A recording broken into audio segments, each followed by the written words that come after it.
Hello. The story I want to tell you today takes place in California, USA. With a strong and diverse economy, California is known as a hub for technology, entertainment, and culture. The cities of Los Angeles and San Francisco, located in California, are both vibrant and globally renowned urban centers. The main character of the story is named Jaycee Dugard. She was born on May 3, 1980. Jaycee was a smart and beautiful young girl.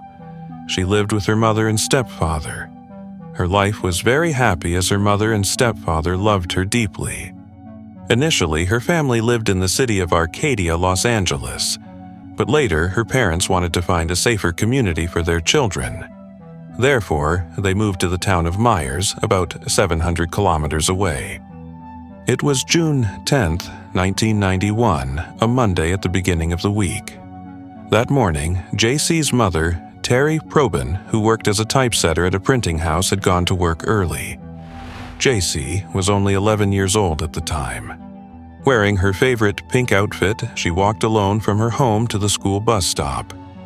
Halfway there, a gray car approached, pulled up in front of her, and rolled down the window. She thought the man was just stopping to ask for directions, so she proactively walked right up to it. Unexpectedly, the man in the car attacked her with a stun gun, shocking her. Then, a woman in the car jumped out, quickly carried her into the vehicle, and drove away. That area was not far from Jaycee's home. Coincidentally, at that moment, her stepfather, Carl Probin, happened to witness his daughter being dragged into the car right from their house. He hurriedly chased after the car, but it was too late. Not only could the father not catch up, but he also couldn't clearly see the license plate, only knowing that there were two people in the car, including a woman. Right after that, he immediately called the police. The U.S. police responded very quickly. Within hours, local media continuously reported on the incident and called for public attention. They hoped for the cooperation of all citizens to rescue the girl as soon as possible. The police deployed a large force to participate in the search, mobilizing helicopters and sniffer dogs, while many volunteers also joined the search team. But unfortunately, no clues were found. The police also drew a sketch of the suspect based on descriptions from Jaycee's classmates and stepfather. However, the distance from which they saw the suspects was too far to guarantee the sketch's accuracy. A few days later, tens of thousands of flyers and posters were sent to businesses across the United States. Because Jaycee's favorite color was pink, the town was covered in pink ribbons as a reminder of her disappearance and as a show of community support for her family. To further expand their reach, her mother also founded an organization called Jaycee's Hope to thank volunteer counselors and coordinate fundraising efforts. After that, t-shirts, sports jackets, posters, and missing person notices for Jaycee were widely circulated, and a singer even composed a special song for her.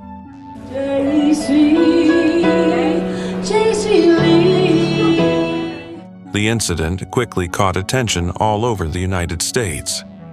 It even appeared on the famous American TV show, America's Most Wanted. Unfortunately, despite everyone's best efforts, Jaycee still could not be found. In desperation, the police began to wonder, could the perpetrator be an acquaintance? And the first person they thought of was the stepfather, as he was a direct eyewitness. If he was the mastermind, it would be understandable why the police couldn't find her. The police then brought Jaycee's stepfather to the station for questioning. They also administered a polygraph test on him, but there was nothing unusual, so they ruled him out as a suspect. The second person the police thought of was her biological father, Ken Slayton. They suspected that perhaps Ken wanted his daughter to come live with him and resorted to such a coercive method. However, after investigating, they discovered that Ken didn't even know he had a child. It turned out that he and Jaycee's mother used to be romantically involved. But then they broke up, and Jaycee's mother never revealed that she had a child. Therefore, Jaycee's biological father was also removed from the suspect list. Unable to find any suspects, the case came to a standstill. As time passed, the incident gradually faded into oblivion.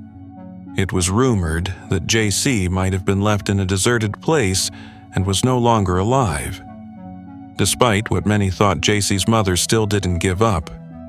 She constantly maintained that her daughter was still alive.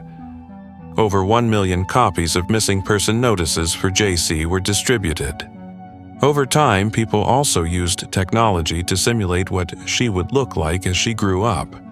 But Jaycee seemed to have vanished from the world without a trace. So, where did she really go? What terrible things did she have to go through? Next, let's turn back the clock to that fateful day, June 10, 1991.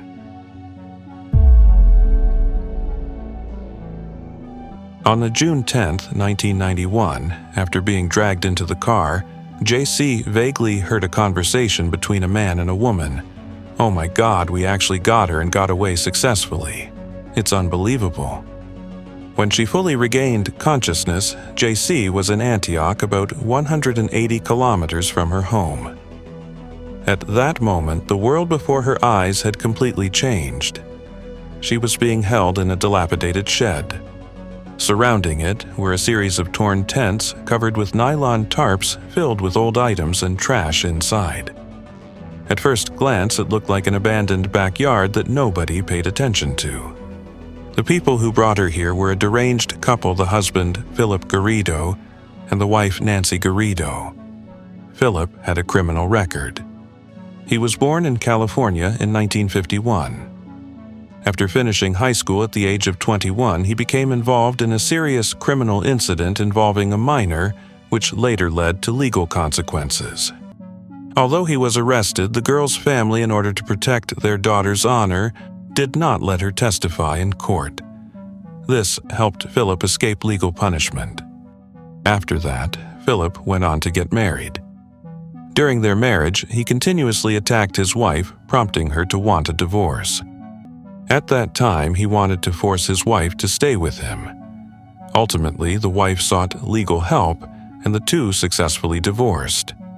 In 1976, at the age of 25, Philip kidnapped a 25-year-old woman named Catherine Calloway near South Lake Tahoe. The woman was held in a warehouse for 5.5 hours and was sexually assaulted. A police officer on patrol later noticed a car parked at the warehouse door. Feeling suspicious, he went inside to check, which brought the incident to light. Facing Catherine's testimony in court, he was powerless to make excuses and was eventually sentenced to 50 years in prison. Strangely enough, while he was incarcerated, Nancy frequently visited her uncle in the same prison. She fell in love with Philip, and from then on, the two developed a relationship. On October 5, 1981, Nancy and Philip miraculously got married in prison. By August 26, 1988, after serving 11 years in prison, Philip was granted parole for good behavior and was fitted with an electronic ankle monitor. The local parole office would also regularly visit his home for inspections to prevent him from reoffending. However, he showed no remorse and instead wanted to commit more crimes. His wife, who seemed mentally unstable, not only failed to stop him upon learning of his intentions, but also agreed to participate. Therefore, the couple teamed up and drove around the city. By chance, they saw Jaycee walking alone on the street. So they did not hesitate to attack her, eventually holding her in a soundproof shed in the backyard, which was a recording studio built by Philip himself. Because of this, even if Jaycee screamed, no one would hear her. He then handcuffed her, forced her to strip naked, and told her, "Do not scream or leave the shed. Your parents don't want you anymore. You are homeless. There are large hounds outside guarding the house. If you dare to escape, the hounds will tear you to pieces." During the first week, Jaycee remained handcuffed, and the only person she interacted with was Philip. He occasionally brought her some fast food and chatted with her. He gave her a bucket to use as a toilet. He continuously raped her at least once a week for the next 3 years. Philip also did not allow her to read or write. Furthermore, he forbade her from mentioning her own name, and they gave her the fake name Alyssa. Next, Philip brought her a TV but only allowed her to watch shopping channels, leaving her completely unaware that people were still looking for her. A month and a half later, Jaycee was moved to a larger room next door, which had relatively comfortable beds. Philip then told her that demonic angels had let him take her, and she would have to help satisfy his needs because society had ignored him. When drunk, he frequently sought her out for his pleasure. He often claimed to be a servant chosen by God, etc.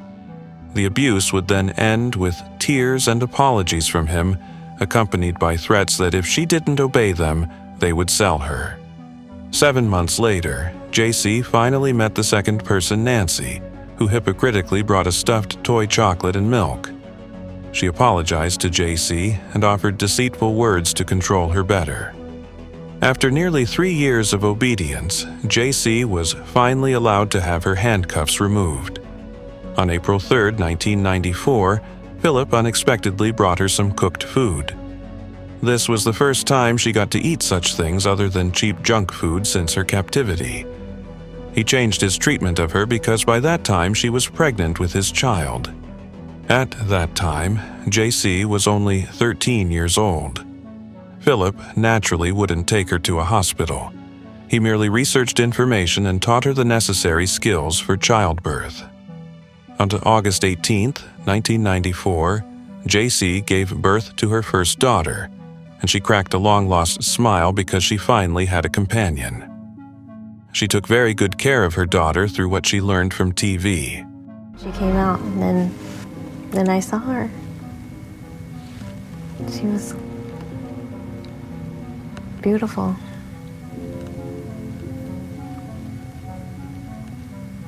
I felt like I wasn't alone anymore.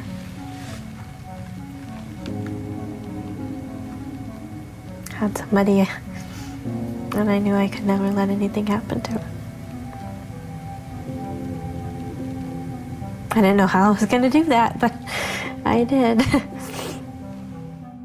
In 1997, Jaycee gave birth to her second daughter. To provide more living space for the 2 children, Philip set up another large tent in the backyard. Jaycee was allowed to leave the room and carry the baby into the tent. Even though Jaycee gave birth to both children to please his wife, Philip forced the 2 kids to accept Nancy as their mother. Meanwhile, Jaycee assumed the role of the eldest sister to the 2 children. He felt that the only way for the kids to grow up was by deceiving police investigations. And in fact, outsiders thought the 2 children were Nancy's and suspected nothing. By 2009, 18 years had passed since Jaycee was abducted. Her mother still had never given up, and finally a new turning point appeared. On August 24, 2009, Philip went to the FBI office in San Francisco and left a paper outlining his views on religion and gender. It was mainly to describe that he had realized his past mistakes, that he was no longer committing crimes, and that he could help others do the same. Furthermore, he brought his 2 daughters to the University of California campus to apply to teach religion. This process coincidentally involved the campus police department.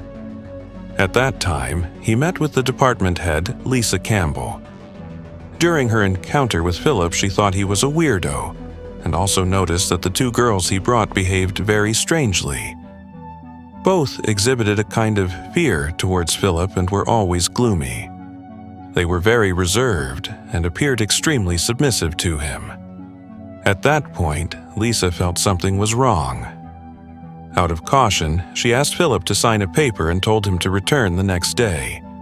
She then secretly asked a police officer to thoroughly investigate him. After the investigation, she found out that Philip was a man with a lengthy criminal record. By the afternoon of the next day, Philip returned for his 2 p.m. appointment with his 2 daughters. They noticed that the girls looked very pale, as if they hadn't been exposed to sunlight for a long time. Right after, Lisa also contacted Philip's parole officer to understand the situation. When the parole officer heard that Philip brought 2 children with him, they broke out in a cold sweat. Because of his past crimes, he was currently banned from living with minors. Consequently, investigators went to Philip's house to investigate his relationship with the two girls. However, they only found his wife Nancy and his elderly mother at home. The two girls were nowhere to be seen. Philip later explained that the girls were his relatives, and their parents had agreed to let him bring them to the university. The investigators then demanded he bring the children and their parents to the parole office the next day to explain the situation. The next day, August 26, 2009 arrived. Philip, Nancy, Jaycee, and the two daughters went to the parole office. There, Philip pointed to Jaycee and said, "This is Alyssa, my relative, and the two girls are Alyssa's children." Jaycee also admitted that she was Alyssa and the two girls were her daughters. She added that Philip was a good man who treated her and the children very well. The two daughters chimed in, saying that Philip was very good to them and their mother. Looking at the context, it seemed as if Philip was a good person. That was because Philip had prepared for those scenarios the day before. But when investigators tried to verify, Jaycee's identity problems arose. To uncover the truth, investigators separated the mother and her two children to gather information. When pressed to provide details that could confirm her identity, Jaycee became extremely defensive and agitated. Investigators then called in more police officers to present the situation. Finally, in front of the police, Jaycee mustered all her courage to reveal her real former name. She stated her name was Jaycee. 18 years ago, she was captured by Philip and his wife and forced to live in their backyard with no way to escape. The police were shocked to hear this story and immediately arrested Philip and his wife. When Jaycee's mother received the call from the police, she was overwhelmed with emotion. She couldn't believe she would see her again after 18 years of searching. When the two reunited, Jaycee continuously hugged her mother and cried. Fortunately, at that time, Jaycee and her two daughters were in good health. Her stepfather was overjoyed to see her again. Although the police had ruled him out as a suspect, many people still suspected him to be the perpetrator throughout those years. Therefore, he had endured a lot of exhaustion and stress. The police then went to the area where Jaycee was previously held. The scene left the police utterly astonished. The conditions were absolutely terrible. The backyard had two temporary sheds. Surrounding them was a lot of garbage and discarded furniture. Next to it was a gray car, the very vehicle Philip used to abduct her. The room Jaycee lived in was incredibly squalid. It was unbelievable that she had spent 18 years in such an environment, raising two daughters alone. Soon after, Philip and Nancy were charged with 29 felonies. At first, he pleaded not guilty, but in the face of the evidence gathered, he eventually had to confess. On June 2, 2011. Under state law, Philip was sentenced to 431 years to life in prison. Nancy was sentenced to 36 years to life in prison. However, the case was not completely over, because there were still many people who indirectly caused this tragedy. Philip was a convicted felon. After being paroled, he was subject to government supervision. According to official records, every so often, the parole department sent someone to check Philip's house. Since Jaycee was abducted, investigators entered his home 60 times, but they never noticed any strange traces in the backyard. Furthermore, the police never listed him as a suspect, even though his house was only a 2-hour drive from Jaycee's home. Additionally, in 1976, he had committed a crime against a girl near South Lake Tahoe, where Jaycee lived. The police had overlooked too many clues. In 2002, the fire department received a call reporting that a child in Philip's family had been injured while swimming, despite Philip not having any children. But the fire department didn't report this news to the parole board, and no one investigated who the child was. In 2006, Philip's neighbors also called the police to report seeing children living in his backyard. An officer then met with Philip and spoke with him for 30 minutes. However, the backyard remained unsearched. It can be said that this was partly due to the irresponsibility and negligence of the police and government agencies. Jaycee lived in hell for 18 years. For this reason, in July 2010, the California state government decided to compensate Jaycee with $20 million due to their negligence. The chief of the local police department also issued a public statement apologizing to Jaycee. Her family later sued the U.S. government, arguing that Philip had consumed alcohol and used contraband while on parole. This was a violation of his parole, which should have been revoked, sending him back to prison. If the authorities had enforced this strictly, Jaycee wouldn't have been abducted. However, the lawsuit was dismissed by a U.S. court. In 2010, Jaycee founded the Jaycee Foundation to serve families like hers who had experienced severe psychological trauma.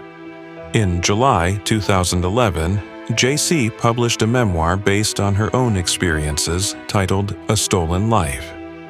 It is both sad and moving to read what 18 long years of captivity meant to an 11-year-old girl. Prolonged control and brainwashing made Jaycee unable to trust outsiders and afraid to easily reveal her true identity. After returning to her family, Jaycee went through a difficult period, but with their help and kind treatment, she quickly stepped out of the darkness and lived happily with them. In July 2016, Jaycee published her second book, Freedom, My Book of Firsts.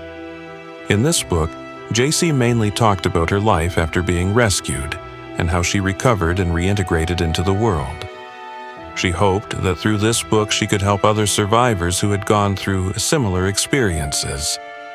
If you don't want your life to end in tragedy, there is still hope. It's all about your perspective. To this day, I still believe that each of us holds the key to our own happiness. Try to hold on to it as much as possible. Today's video ends here. See you in the next videos. Goodbye.